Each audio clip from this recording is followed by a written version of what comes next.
Hello friends, मी दीपावीर स्वागत करते तुमच्या सर्वांचे टीडीए माझा आपल्या यूट्यूब चॅनलवरती. आपण प्रश्नसंच अनालिस करत आहोत आणि प्रश्नसंच आपण अनालिस करताना आता सब्जेक्ट वाईज घेत आहोत. त्यामुळे तुम्हाला त्या सब्जेक्टनुसार जे काही डाऊट्स, जे काही कन्सेप्ट ते तिथेच क्लिअर होतील. आपण एक्सप्लेनेशन पण घेत आहोत. सो लास्ट लेक्चरमध्ये आपण हिस्ट्री पेपर अनालिस केला होता. सो आजच्या लेक्चरमध्ये आपण 30 क्वेश्चन्स हे इकॉनॉमीवरती म्हणजे भारताची अर्थव्यवस्थावरती डिस्कस करणार आहोत. ठीक आहे. सो इथे आपण प्रश्नांना सुरुवात करूयात. सो पहिला प्रश्न आहे इथे, पुढीलपैकी अचूक विधाने ओळखा. सो जास्तीत जास्त प्रश्न हे एक्सप्लेन करण्यासारखे घेतलेले आहेत. सपोज वन लाईनच घेतलेले नाहीये जास्त. सो स्टेटमेंट्स घेऊन आपण ते अनालिस करणार आहोत. सो तुमचा जास्तीत जास्त इथे ते कन्सेप्ट पूर्णपणे क्लिअर होणार आहे. सो इथे पहिला प्रश्न आहे, पुढीलपैकी अचूक विधाने ओळखा. सो पहिली स्टेटमेंट दिली आहे, देशाचे राष्ट्रीय उत्पन्न सांख्यिकी संस्था मोजते. ब स्टेटमेंट आहे, देशातील पहिले आधारभूत वर्ष 1950-51 हे ग्राह्य धरण्यात आले होते. तिसरं स्टेटमेंट आहे, राष्ट्रीय उत्पन्नाच्या संदर्भात स्वातंत्र्यानंतर प्रा महालनोबिस ही समिती नेमली होती. आणि ड आहे, 1950 साली राष्ट्रीय सांख्यिकी आयोगाची स्थापना झालेली आहे. आता चारही स्टेटमेंट आपण कन्सिडर करून कोणतं योग्य किंवा काय आता ते आपल्याला ऑप्शन्स मध्ये बघूयात. स एक मध्ये दिले अ व ब बरोबर, दोन मध्ये अ ब क बरोबर, तिसऱ्यामध्ये दिले क ड बरोबर आणि चौथ्यामध्ये दिले फक्त ड बरोबर. सो इथे जो पर्याय क्रमांक 2 आहे, अ ब क हे तिन्ही पण बरोबर आहेत, मात्र ड हे चुकलेलं आहे. कारण की जे राष्ट्रीय सांख्यिकी आयोग आहे, सो ती एक स्वायत्त संस्था आहे. ठीक आहे. सो त्याची स्थापना 2006 मध्ये म्हणजे 12 जुलै 2006 मध्ये झालेलं. सो तिथे काय दिले, 1950. सो ते स्टेटमेंट रॉंग असणार आहे. ठीक आहे. सो याचा पर्याय क्रमांक 2. पुढचा प्रश्न, योग्य जोडे असं दिलेलं आहे. गट अ मध्ये बघा, 14 बँकाचे राष्ट्रीयकरण, ब मध्ये 6 बँकाचे राष्ट्रीयकरण, क मध्ये आरबीआयचे राष्ट्रीयकरण आणि ड मध्ये नाबार्डची स्थापना दिलेली आहे. आणि जे ब गट दिलेला आहे त्याच्यामध्ये इयर म्हणजे ऑब्विसली ती घटना कधी घडलेली आहे याच्यानुसार दिलेला आहे. सो आता इथे पर्याय क्रमांक जो 1 आहे, अ च 3, ब च 4, क च 2 आणि ड च 1. सो आता 14 बँकांचे राष्ट्रीयकरण कधी झालं होतं तर 1969 ला झालं होतं. आता 14 बँकांचे राष्ट्रीयकरण कोणी केले होते असा देखील प्रश्न आला होता, किंवा तत्कालीन पंतप्रधान कोण होत्या. सो इंदिरा गांधी यांनी त्या 14 बँकांचे राष्ट्रीयकरण केले होते. सेकंड आहे, सहा बँकांचे राष्ट्रीयकरण. आता जे स्टेट बँकेच्या 6 बँका जे उपबँका होत्या त्यांचं राष्ट्रीयकरण करण्यात आले होते. ठीक आहे. सो इथे सेकंडचा आपण म्हणू शकतो 1980. आता आरबीआयचे राष्ट्रीयकरण कधी झाले बघा, जेव्हा आता आरबीआय ऑब्विसली सगळ्यात मोठी आपली वित्तीय संस्था आपण आरबीआय ला म्हणतो. मग आरबीआयची स्थापना झाली होती 1935 ला, 1 एप्रिल 1935. जेव्हा स्थापना झाली, मुख्यालय कुठे होतं तर कोलकाताला होतं. नंतर मग जेव्हा आपण म्हणतो मुंबई येथे 1937 साली मुख्यालय कोलकातावरून मुंबई येथे हलवण्यात होते. मग आरबीआयची स्थापना, पण इथे काय दिले, आरबीआयचे राष्ट्रीयकरण. तर कधी झालेलं आहे, 1949 ला. आणि नाबार्डची स्थापना, नाबार्ड ही आपण म्हणतो ऍग्रिकल्चरच्या रिलेटेड बँक आहे. सो नाबार्डची स्थापना कधी झालेली आहे तर 1982. सो हे बँक आणि त्यांचे इयर्स लक्षात ठेवा. ठीक आहे. सो पुढील प्रश्न, सिक्कीम व तिबेट यांना जोडणारा नथुला मार्ग व्यापारासाठी केव्हा खुला केला आहे. ठीक आहे. सो आता इथे पर्याय क्रमांक 3 2006 हे योग्य असणार. सो नथुला पास एक्झॅक्टली काय आहे बघा. सो भारतातील चीन आणि तिबेटकडे जे जाण्याचे मार्ग आहेत ते प्रमुखतः 3 आहेत, आणि त्यातलाच एक मार्ग जो सिक्कीम स्थित आहे, सो त्याला आपण काय म्हणतो, नथुला मार्ग. मात्र इथे प्रश्न काय, सिक्कीम आणि तिबेट यांना जोडणारा नथुला मार्ग व्यापारासाठी कधी खुला केला. सो 2006 ला. पुढचा प्रश्न, भारताच्या आयातीतील सर्वात महत्वाची वस्तू म्हणजे कोणती. सो पेट्रोलियम पदार्थ, साखर, इलेक्ट्रॉनिक वस्तू आणि खाद्यतेल. सो पर्याय क्रमांक 1 इथे योग्य आहे. आपण सर्वात महत्वाची आयातीतील वस्तू कोणती आहे तर पेट्रोलियम पदार्थ आहेत. ठीक आहे. पुढचा प्रश्न, हरित क्रांतीच्या बाबतीतील चुकीचा पर्याय ओळखा. पहिला स्टेटमेंट दिलंय, जगातील पहिली हरित क्रांती मेक्सिको मध्ये झाली होती. सेकंड स्टेटमेंट आहे, जागतिक हरित क्रांतीचे जनक नॉर्मन बोरलॉग हे आहेत. तिसरा स्टेटमेंट आहे, महाराष्ट्रात हरित क्रांती गहू आणि भाताच्या बाबतीत झाली. आणि चौथा स्टेटमेंट आहे, भारतात 1965 ते 66 साली हरित क्रांती झालेली आहे. सो आता इथे पर्याय क्रमांक 3 जो दिलेला आहे, 3 चूक आहे. आता इथे बघा पहिली स्टेटमेंट राईट आहे, दुसरी स्टेटमेंट राईट आहे, तिसरी स्टेटमेंट चुकीची आहे. महाराष्ट्रात हरित क्रांती गहू आणि भात म्हणजे भारतभर तर झालीच होती, मात्र मोटिव्ह जो होता महाराष्ट्रात हरित क्रांतीचा तो होता संस्करित बियाणे आणि कृत्रिम खते किंवा कीटकनाशके यांचा त्याच्या बाबतीत झाली होती. आता इथे बघा सेकंड स्टेटमेंट काय दिली, जागतिक हरित क्रांतीचे जनक कोण आहेत तर नॉर्मन बोरलॉग, ऑब्विसली राईट आहेत. मग महाराष्ट्रातील जे हरित क्रांती झाली होती त्याचे जनक कोण होते असा देखील प्रश्न येऊ शकतो. सो ते होते डॉक्टर वसंतराव नाईक. आता आणखीन एक स्टेटमेंट इथे क्लिअर करू शकतो आपण, ती म्हणजे भारतातील हरित क्रांतीचे जनक कोण होते, कोणाला आपण म्हणतो तर डॉक्टर स्वामीनाथन यांना म्हणतो. बघा इथे 3 स्टेटमेंट क्लिअर होतात, जागतिक हरित क्रांतीचे जनक, महाराष्ट्रातील हरित क्रांतीचे जनक आणि भारताच्या हरित क्रांतीचे जनक. सो हे तिन्ही पण नाव लक्षात ठेवा. ह्या प्रश्नासाठी उत्तर म्हणून फक्त पर्याय क्रमांक 3 आहे, 3 चुकीचं आहे. ठीक आहे, पुढचा प्रश्न, भारताच्या आंतरराष्ट्रीय व्यापाराच्या बाबतीतील योग्य तो पर्याय निवडा. ठीक आहे, आता परत 4 स्टेटमेंट आहे त्याच्यात. पहिला आहे स्वातंत्र्यपूर्व काळात भारताचा विदेशी व्यापार इंग्लंड बरोबर सर्वात जास्त होता, जो की होता. ठीक आहे, ब जी स्टेटमेंट आहे तो आहे स्वातंत्र्यपूर्व कालखंडात भारताची निर्यात जास्त तर आयात कमी होती, ऑब्विसली हे पण राईट आहे. तिसरा स्टेटमेंट आहे 2011 ते 12 मध्ये भारताचा विदेशी व्यापार सर्वात जास्त अमेरिकेबरोबर होता, हे स्टेटमेंट देखील बरोबर आहे. आणि ड जे आहे तो आहे आयात पर्यायीकरण, म्हणजे विदेशातून आयात करणाऱ्या वस्तूंना देशात पर्यायी वस्तू निर्माण करणे. सो हे 4 जे स्टेटमेंट दिले आहेत हे 4ही स्टेटमेंट ज्या रिलेट आहे ते योग्य आहे. सो याचा आपण पर्याय क्रमांक 4 देऊ शकतो, सर्व बरोबर. पुढील प्रश्न, भारताचे राज्य व्यापार महामंडळ कधी स्थापन झाले. ऑप्शन दिले आहे 20 मार्च 1951, 18 मे 1956, 26 मे 1957 आणि 30 मे 1958. सो याचं जे आन्सर आहे ते आहे 18 मे 1956. आता भारताच्या निर्यात व्यापाराला अधिक प्रमाणात चालना देण्यासाठी व जे महत्वाचे आवश्यक वस्तू आहेत त्यांची आयात व योग्य ते प्रकारे वितरण करण्यासाठी भारत राज्य व्यापार महामंडळाची स्थापना झालेली, हे देखील तुम्ही मोटिव्ह लक्षात ठेवा. ठीक आहे, पुढील प्रश्न, भारतात आयात निर्यात बँकेची स्थापना कोणत्या वर्षी झालेली आहे. 1982, 83, 84 आणि 1985. सो असे ऑप्शन दिलेले आहेत. सो याचा आहे 1982, मार्च 1982 ला भारतात आयात निर्यात बँकेची स्थापना झालेली आहे. सो जी याला आपण एक्झिम बँक म्हणून पण ओळखतो, जसं EX चं एक्झिम बँकला असं लिहिणार एक्झिम. ठीक आहे, म्हणजे याचा काय एक्सपोर्ट आणि इम्पोर्ट. सो याला आपण एक्झिम बँक म्हणून देखील ओळखतो. सो स्थापना लक्षात ठेवा मार्च 1982. सो आता ही जी बँक आहे ही कशा संदर्भात कार्य करते बघा, ही बँक भारत सरकारच्या एकतर आपण म्हणतो संपूर्ण मालकीची आहे. देशाचा जो आंतरराष्ट्रीय व्यापार आहे तो वाढण्यासाठी आणि त्यात आपण म्हणतो आयातदार किंवा निर्यात करणाऱ्या ज्या काही वस्तू आहेत किंवा वित्तीय संस्था आहेत त्यांना मदत करण्यासाठी ह्या बँकेची स्थापना केलेली आहे. बघा नावातच आयात आणि निर्यात आहे. सो आंतरराष्ट्रीय व्यापार वाढण्यासाठी आणि जे आयातदार किंवा निर्यातदार असतात त्या जे संस्था असतात त्या रिलेटेड त्यांना मदत करणारी देखील ही बँक आहे. ठीक आहे, एक्झिम म्हणून आपण याला ओळखतो. पुढील प्रश्न, 9वा प्रश्न आहे अंदाजपत्रकाच्या बाबतीतील योग्य तो पर्याय निवडा. स्टेटमेंट्स आहेत 1924 पासून भारतीय रेल्वेचा स्वतंत्र अर्थसंकल्प मांडला जातो. ब आहे अंदाजपत्रक मांडताना राष्ट्रपतीची पूर्व परवानगी घ्यावी लागते. तिसरा आहे 24 फेब्रुवारीला दरवर्षी केंद्रीय अर्थसंकल्प मांडला जातो. आणि चौथा आहे शून्याधारित अर्थसंकल्प मांडणारे देशातील पहिले राज्य उत्तर प्रदेश आहे.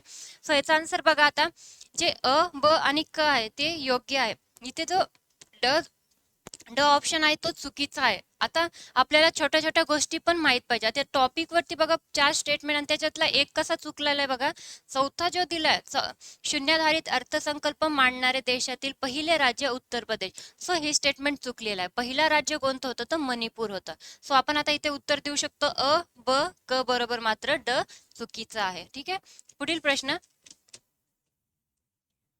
जागतिक व्यापार संघटनेच्या कार्याचा आरंभ कोणत्या साली झालेला आहे. ठीक आहे, सो आता इथे बघा ऑप्शन्स 1951, 1993, 1994 आणि 1995. सो जागतिक व्यापार संघटना जी आहे ज्याला आपण WTO म्हणतो, वर्ल्ड ट्रेड ऑर्गनायझेशन याची स्थापना कधी झालेली आहे? जानेवारी 1995. सो पर्याय क्रमांक 4. सो आता इथे जे WTO याचा उल्लेख झाला, सो त्याच्या रिलेट आपण थोडी माहिती बघायला गेलो तर WTO चा long form world trade organization. मुख्यालय कुठे असतं तर जिनिव्हा, स्वित्झर्लंड येथे त्याचे मुख्यालय असते. तो भारतासह 164 देश या WTO चे सदस्य असतात. बघा एक स्टेटमेंट आहे पण त्याच्या रिलेटेड आपण 4 ते 5 स्टेटमेंट इथे क्लिअर करत आहोत. सो या गोष्टी तुम्ही पण लक्षात ठेवा. पुढचा प्रश्न, गॅट करार खाली दिलेल्या एकूण किती तत्वांवर आधारलेला होत आहे? ठीक आहे, आधारित आहे. 10 तत्वे, 20 तत्वे, 4 तत्वे आणि 9 तत्वे. सो याचा ऑप्शन असणार आहे 2, 20 तत्वे. आता गॅट काय असतं बघा, त्याचं आपण कसं लिहिणार? GATT. सो याचा फर्स्ट तर आपण long form general agreement on tariff and trade. So याला आपण काय म्हणतो? गॅट म्हणतो. मग याची स्थापना कधी झाली होती तर 1948 ला गॅटची स्थापना झालेली आहे. ठीक आहे, सो या गोष्टी लक्षात ठेवा. पुढचा प्रश्न, WTO चे मुख्यालय खालीलपैकी कोणत्या ठिकाणी आहे? रिसेंट आपण आता लास्ट प्रश्नामध्येच हे पूर्ण क्लिअर केलेलं आहे. सो WTO चे मुख्यालय कुठे असणार आहे? जिनिव्हा, स्वित्झर्लंड येथे. बघा पर्याय क्रमांक 2. पुढे 13, दारिद्र्य रेषेच्या संदर्भात खालील काही समित्या नेमल्या होत्या, त्या समित्यांची वर्षे आणि नावे यांच्या योग्य जोड्या जुळवा. आता ग मध्ये जे समित्या झाल्या होत्या, ठीक आहे, सो कोणाच्या समित्या होत्या त्यांची नावं दिलेली आहेत आणि गट ब मध्ये कोणत्या साली झालेल्या आहेत दिलेल्या आहे. सो आपण याचा म्हणू शकतो पर्याय क्रमांक जो 3 आहे, अ चा 2, ब चा 3, क चा 4 आणि ड चा 1. बघा सुरेश तेंडुलकर समिती 2009 ला झाली होती. लकडावाला समिती जी होती तर ती आपण म्हणतो 1973 ला झाली होती.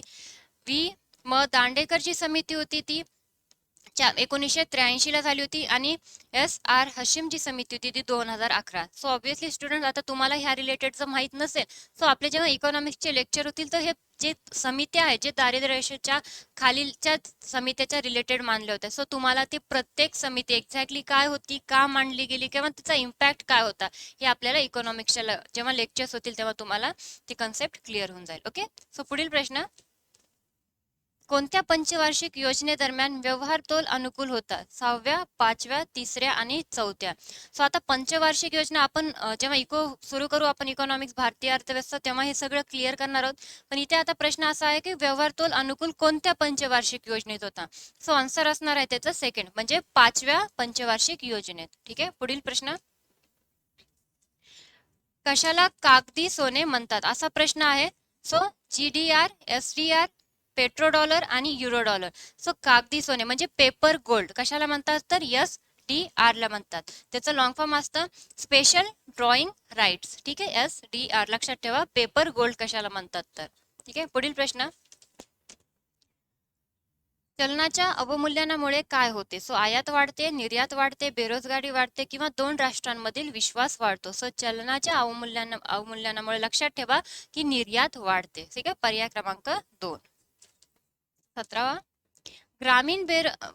ग्रामीण बेकारीमध्ये पुढीलपैकी कोणत्या बेकारीचा समावेश होणार नाही? ग्रामीण बेकारीचं दिलं आहे. सो याच्यामध्ये चक्रीय बेकारी, छुपी बेकारी, हंगामी बेकारी आणि अर्ध बेकारी. सो हे जे आहेत हे सगळे बेरोजगारीचे प्रकार आहेत, जे चक्रीय, छुपी, हंगामी बेरोजगारी किंवा अर्ध बेरोजगारी. सो हे सगळे बेरोजगारीचे प्रकार इथे विचारलाय फक्त ग्रामीण बेरोजगारीमध्ये म्हणजे बेकारीमध्ये कोणता समावेश होणार नाही. सो याचा आन्सर असणार आहे चक्रीय बेरोजगारी. ठीक आहे, पुढचा आहे, खालीलपैकी कोणते व्यापारी बँकेचे कार्य नाहीये? व्यापारी बँकेचं विचारलाय. सो ठेवी स्वीकारणे, कर्ज देणे, पतनियंत्रण आणि रकमांचे स्थानांतरण. सो ऑब्विसली आपल्याला माहिती जी व्यापारी बँक असतात, ठेवी स्वीकारणे राईट आहे, कर्ज देणे तर बँकांचे कार्य असते, रकमांचे स्थानांतरण करणे हे देखील योग्य, मात्र पतनियंत्रण करणे हे व्यापारी बँकाचे कार्य नसते. सो पर्याय क्रमांक 3 इथे योग्य आहे. पुढचा, भारत सरकारने व्यापार धोरणाच्या आढाव्यासाठी 1962 मध्ये जी समिती नेमली होती ती कोणती समिती आहे? तो हजारी समिती, मुदलियार समिती, चक्रवर्ती समिती आणि रेखी समिती. सो 1962 ला कोणती समिती होती तर ती होती मुदलियार समिती. पर्याय क्रमांक 2 योग्य असणार आहे. पुढील प्रश्न, आयात निर्यात पासबुक योजना कोणत्या वर्षी सुरू करण्यात आली आहे? ठीक आहे, एक्सपोर्ट आणि इम्पोर्ट जे पासबुक योजना आहे ती कधीपासून सुरू केली आहे? सो 1991, 1981, 1988 आणि 1985. तर ती सुरू केली होती 1985. पर्याय क्रमांक 4 इथे योग्य आहे. पुढील प्रश्न. आता गॅट वरतीच परत प्रश्न आलेला आहे. गॅट करारावर पहिल्यांदा 23 देशांनी केव्हा स्वाक्षरी केली होती? 1945, 1949, 1948 आणि 1946. सो आता इथे पर्याय क्रमांक 3 जो आहे 1948 ते योग्य उत्तर आहे. ठीक आहे. पुढील प्रश्न.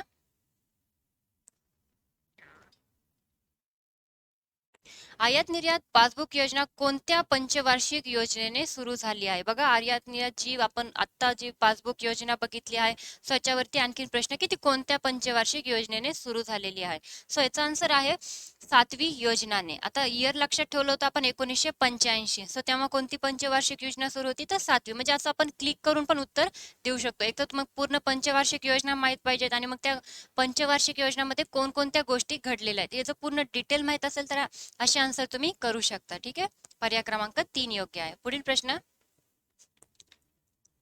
भारतात जागतिकीकरणाची प्रक्रिया या वर्षापासून सुरू झाली आहे. आता ऑब्व्हियसली स्टेट ऑप्शन्स बघण्याआधी पण आपण सांगू शकतो 1991 ला झाली आहे. सो ऑप्शन मध्ये बघा 1991 पर्याय क्रमांक 2 मध्ये आहे. ठीक आहे. सो जागतिकीकरणाची प्रक्रिया 1991 मध्ये सुरू झालेली आहे. 24वा प्रश्न. पुढीलपैकी भारतीय अर्थव्यवस्थेचे कोणते एक वैशिष्ट्य नाही आहे?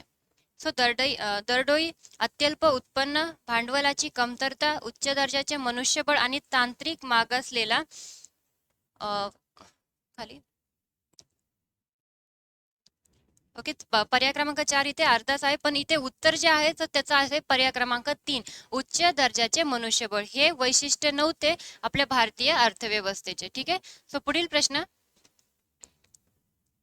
निर्यात तुलनात्मकदृष्ट्या स्वस्त करून व आयात तुलनात्मकदृष्ट्या महाग करून व्यापार तोलातील जो घट असतो तो भरून काढण्यासाठी कोणत्या मूलभूत उद्दिष्टाचे असते? सो इथे संरक्षणाचे, अवमूल्यनाचे, स्वायत्ततेचे आणि प्रतिबंधाचे. सो इथे पर्याय क्रमांक 2 जो आहे अवमूल्यनाचे, सो योग्य असणार आहे.